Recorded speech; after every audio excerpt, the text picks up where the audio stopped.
Hello, folks. Welcome back to another episode of Culture Shock, the show that's reminding you that we are less than 2 months away from more of this. Donald J. Trump is now President of the United States. President Obama is the ex-president. And Mr. Trump, for the moment, steps loose for the inaugural address. What a great honor to be able to introduce for the first time ever anywhere the 45th President of the United States of America, Donald on the shoulder. You adjust the microphone as you told, man. for their gracious aid. I am so sorry They have been to my world. I am so sorry to my world. This is not what we want. We will face challenges. There's so much We will potential confront hardships, but we will get the job done. for beauty and for Every 4 years devastation. we gather In on this these one steps moment, it's to just almost carry out the incomprehensible that orderly they can and peaceful exist transfer of right now. power. So And we are grateful So to close. President Obama. I am your host, Will, at Heroic Studios, and I know I haven't done a video all week. I've been absolutely swamped. Twitter's been actually, it's been kind of semi-loud, semi-quiet. There's been a lot going on. I really don't even know how to even explain it to you guys, but I didn't feel the need to do a video this week because not a lot really caught my attention. You have the usual BLM stuff over here and people marching over here, Joe Biden doing this, and Kamala Harris cackling like a goddamn witch. And it's been, in my opinion, pretty normal. But yesterday, if you didn't know, was actually Constitution Day. Constitution Day, which I didn't know existed, was actually when the Constitution of the United States was actually implemented and written. So happy Constitution Day, even though I'm a little bit late. But as a result of that, Donald Trump went ahead and instituted patriotic education, the 1776 initiative or something like that, to where schools are going to be teaching a more patriotic history in American classrooms. And as you might have guessed, the left didn't take it too well. They did not take it too well. But before we get into the story, guys, go ahead and like and subscribe. Please, please, please help me get to 8,000 subscribers. I believe that's when YouTube finally allows you to be monetized. And I got the view count. I definitely got the view count. I just need to get that 1,000 subscribers, so that'd be great. So if you're a first time watcher, welcome. Please hit that little red subscribe button. Boom. You don't have to hit the bell. Just you can hit that subscribe button. But if you want me to keep on dinging you with new videos, go ahead and hit that bell if you want. Of course, like, share with your friends. There's also a podcast version of this show. You can also catch the audio version on the podcast wherever you listen to podcasts, because that's what I'm doing these days. Because why not? All right, here we go into the story. So Trump Trump wrote an executive order to I wouldn't say allow, but to make sure that American classrooms are teaching patriotic education. And like I said before, the left didn't take it too well. They did not take it too well. I mean, the last 4 years have just been nothing but orange man bad rhetoric. Trump did this, bad. Trump did that, bad. Trump solved the Middle East problem, bad. Peace in Middle East, bad. Trump breathing, bad. Everything is just fucking bad for this guy. It doesn't matter what he does. The dude can just stand on a corner and hold up a sign saying free hugs, and somehow that'll be bad.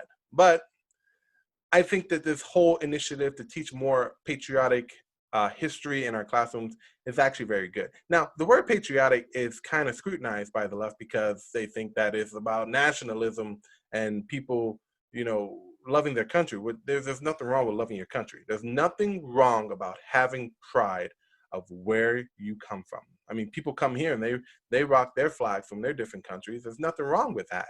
There's nothing wrong with that. So why should Americans not be able to wave their American flag?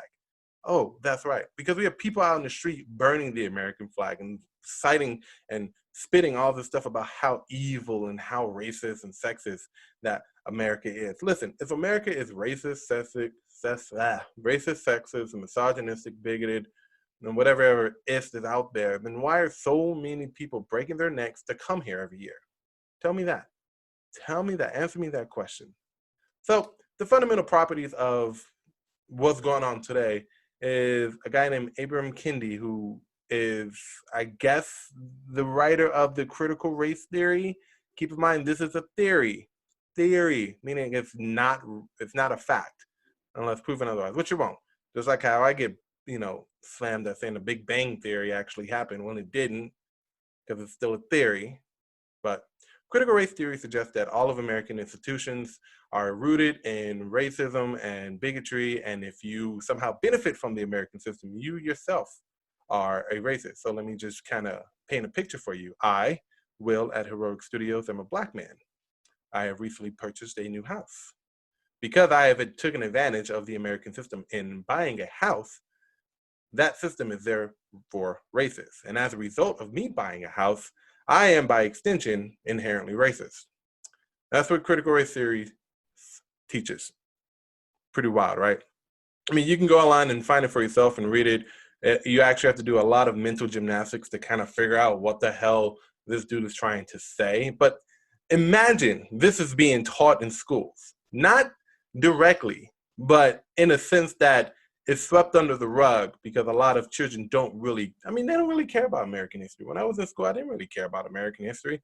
It wasn't until I started understanding what America stood for did I start taking an interest in what the Constitution was, Declaration of Independence, how we get from where we were to where we are today as the greatest country on earth. But these people don't believe that America is the greatest country on earth. In fact, they want to indoctrinate your children to tell them that America is inherently evil, that if you're a person with an ethnic background, because the system is inherently evil, therefore you won't be able to get ahead in life. And that is the worst thing you can tell a child. That is 100% the worst, the most vicious thing you can tell a child is that doesn't matter how hard you work, doesn't matter where you come from, doesn't matter how you look, you can't get ahead because of the color of your skin. That is evil. That is pure, unfiltered, unadulterated evil. You're just chopping down children's dreams. So critical race theory is why people have been protesting since March in Seattle, because they believe that America is a deeply rooted racist place, and all the systems associated with American institutions are racist. But here's the thing: if you ask one of them, well, what institution is racist? They don't give you an answer because it is fundamentally undefined. Everyone's saying that systematic racism exists here. Okay, well, give me an instance of systematic racism, please, because I would like to know. Because we can both point at it and be like, yeah, no, that needs to be fixed.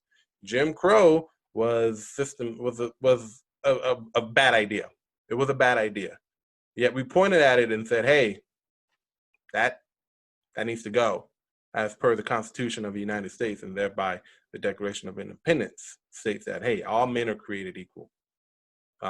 This don't look equal here. We need to fix it. So please, you're gonna have to point out to me what system in America is systemically racist. That whole word, systemically racist, suggests that racism is just imbued in any American system. It doesn't have to be a specific system. It's just in there. It's just been tossed in there with the rest of the ingredients, stirred together, and now it's just so fundamentally just in there that you can't really take advantage of it. So if you take advantage of any American system without knowing it by the left, you are inherently racist. Congratulations. Another thing that's been taught in school is Hannah Nicole Jones. If you don't know her, she is the de facto editor of the New York Times, and she wrote the 1619 Project, which I guess she suggests that America was not founded in 1776, but was in fact founded in 1619 when slaves were brought over from Africa during the European settlement here, which I think was in Virginia or something like that. Listen, you can't call a country the country's name if the country wasn't established yet. America wasn't established until 1776 by the writing of the Declaration of Independence by our forefathers. Anything before that, pre-America, I guess you can call it, but it was not America. So she suggests that America started at 1619. Now, despite so many historians calling her out on her inconsistent journalism, and I'm quoting journalisming, she still did not change any of the factual information in her essay. So even though she has come out and said that this isn't a fact, this isn't history, this is just a point of view that I want to share with people, people have taken it as fact, and they have actually dubbed the riots that happened during the George Floyd incident as the 1619 riots. And she actually did not denounce that. She actually, yeah, I am honored that you're calling this the 1619 riots. Yeah. And let's not forget that all of this is a result of what? People not knowing history. That's it. It's simple. So with Trump writing this executive order stating that, hey, we need to be more patriotic in our classrooms. We need to teach kids that America is not fundamentally evil. It's not rooted in racism. Sure, America has its dark side. We have our dark days. Yeah, that should be acknowledged too. I'm not saying sweep that on the rug, but bring that to light. But also bring to light how we as Americans gotten better, that we held ourselves accountable.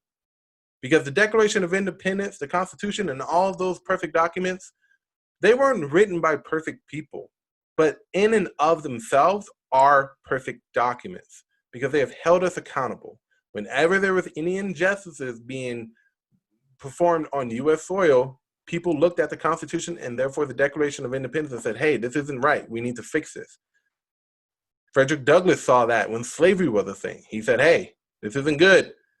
It says here that all men are created equal. I don't feel equal here. We need to get rid of slavery. Boom, that's what they did. They pointed to that document and said, hey, this isn't right.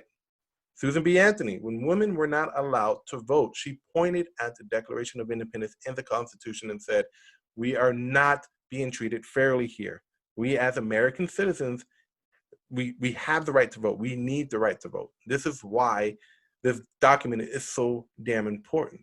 Martin Luther King saw it during the Civil Rights era. Hey, all men are created equal, right? Well, we need to fix it because I want to go to this school over here and they're saying I can't go because of the color of my skin. Absolutely true. So even though it wasn't written by perfect people, that document in and of itself is a very perfect document. It cannot get any more perfect, but the left wants to rewrite it. The left want to rewrite it. They're calling Trump, Hitler, Nazi, when 2/3 of American youth today didn't even know that 6 million Jews were killed in the Holocaust. Yeah, that was written today. Well, not today, maybe this week. Yet they're throwing Nazi around and Hitler like it's this fucking silly putty. Okay, well, we're not going to listen to you people anymore. So I'm all for having patriotic education. I think it's good. I think that all of American history needs to be taught, from slavery to the founding of the America, to when Christopher Columbus arrived, relations with the natives, to civil rights, to women being able to vote. I think all of that needs to be taught, and kids need to remember and need to be taught, and therefore need to remember, sorry about that, that America, even though it's not a perfect country, we are held accountable by those two pieces of legislation, Declaration of Independence and the Constitution. All of it which states that all men are created equal, all men have inalienable rights, meaning our rights come before law, and that government is instituted to protect those rights, protect from infringing on those rights. Governments don't give us our rights. They protect the inalienable rights that we already have: life, liberty, the pursuit of happiness, the pursuit of property, all this stuff. All this stuff is human. As long as you're not infringing on anybody else's rights, God-given rights, I might add, then you're okay in my book.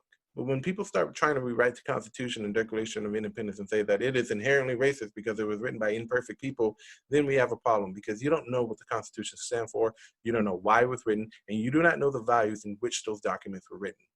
So please, please, fully understand that American history is very important.